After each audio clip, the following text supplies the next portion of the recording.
어머니, 전적으로 저를 믿으셔야 합니다. 한 끗만 있으면 아이가 어떤 상황이든 어머니는 아이가 이번에 또 말을 듣지 않으리라는 두려움 없이 최고의 결과를 보리라 기대할 수 있다는 것입니다. 엄마가 해야 할 일들을 반복적으로 알려줬는데도 계속 아이가 계속 자기를 챙기지 못하는 경우에 대해서 이제 이야기해 보겠습니다. 숙제하라 그랬는데 숙제 안 하고, 일기 쓰는 날이라고 일기 쓰라고 했는데도 엄마가 다른 일 하다가 이렇게 정신 팔려 있으면은 다시 물어봐도 안 하고 있고, 해야 할 일이 있다는 것을 대충 알긴 아는데 신경을 안 쓰고 잘하지 못한 아이의 모습을 볼 수 있습니다. 이럴 때 바로 필요한 것은 다른 것입니다. 바로 집요함. 그리고 엄마의 빈틈을 파고들어 하기 싫은 일을 끝까지 챙기지 않으며 노력하면 챙길 수 있는데도 불구하고, 이럴 때는 바로 집요함과 더불어 이것 하나가 더 필요합니다. 바로 스스로 할 때까지 엄마인 내가 체크하겠다는 기세가 필요합니다. 나는 네가 고칠 때까지 나는 끝까지 할 거야. 왜냐하면 너는 그냥 하기 싫어서 그저 놀고 싶어서 그런 거겠지만 세상에 어떤 재벌도 자기 자리를 지키기 위해서 노력 안 하는 사람 없거든. 그런데 나는 네 엄마니까 지금 당장은 힘들겠지만 어릴 때 어떤 것을 배워야 할지, 행복한 인생을 살지 알고 있기 때문에 나는 네 엄마로서 행복한 인생을 위해 네가 독서록을 쓸 때까지 나는 끝까지 할 거야. 저희 반 얘기를 조금 하자면, 저희 반은 매주 화요일마다 독서록을 써서 내는 날입니다. 저는 이정표로 금요일 주말 알림장에 주말 동안 책 읽고 독서록 쓰기를 제시하고, 월요일 학교 때 독서록 쏘기를 또 알림장에 적어줍니다.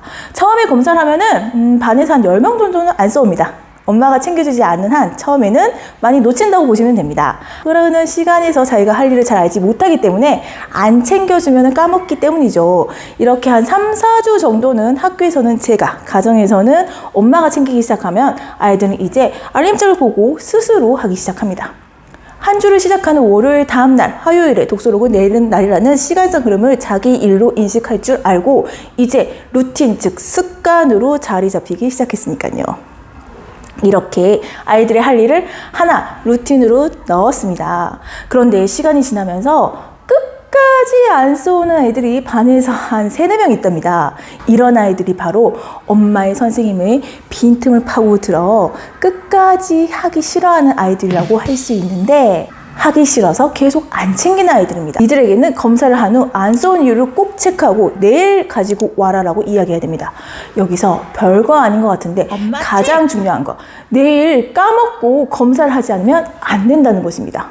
어머니들 챙길 게 너무 많아서 잘 까먹으신다는 거 알고 있습니다. 그런데 문제는 아이도 이것을 알고 있다는 것입니다. 엄마가 까먹을 거야. 아이는 그 점을 노리고 있어요. 다음날 바로 아이가 말하지 않더라도 오늘 써왔어? 라고 확인하고 아이의 허를 찌르는 거죠. 하지 않았을 때 또 써올 수 있도록 다짐도 시켜야 됩니다. 다음날도 마찬가지고요. 그 다음날도 마찬가지고 끝까지요. 엄마나 선생님이 이를 중요하게 생각하고 있고 잊어버리지 않는다는 사실을 아이에게 알려줘야 됩니다. 엄마가 이 일에 대해서 집요함을 갖고 할 때까지 계속할 것이라는 것을 기세를 각인시켜줘야 됩니다. 행복한 인생을 위해 네가 독서록을 쓸 때까지 나는 끝까지 할 거야. 집요함과 기세는 역시 추상적인 개념으로 눈에 보이지 않기 때문에 앞서 말했듯이 까먹지 않고 확인하고 다시 하라고 다짐시키는 이 엄마의 행동으로 보여지게 하는 것입니다. 제가 몇 년 동안 이렇게 해오는데요. 그러면 안 쓰는 애들도 다 쏘게 됩니다. 아이들을 혼낼 때, 가르칠 때, 습관을 만들 때는 0점 조정을 해야 합니다. 조금이라도 안 맞으면 계속 허공에다 대고 하는 잔소리가 되기 때문이죠. 아이들은 미세하게 0점 조정이 안 된 것을 자신이 상황이 아니라고 인식하고 행동 교정이 안 되고 빠져나가는 경우가 많습니다.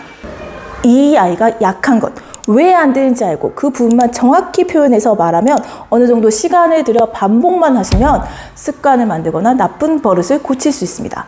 즉 독서록의 경우 쓰지 않는 것인지 아니면 쓰고 나서 못 챙기는 것인지 알고 아이의 상태를 정확히 진단해야 됩니다. 진단이 되었으면 이제부터 잘 써와 이렇게 두루뭉실하게 이야기하기보다는 정확한 해결책도 같이 제시해 주는 것이 좋습니다.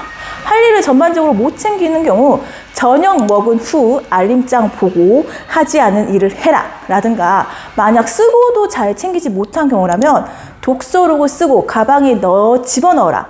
독서록을 쓰고 가방에 집어넣는 것까지 한 세트다라고 해결책을 알려주시는 것이 좋습니다.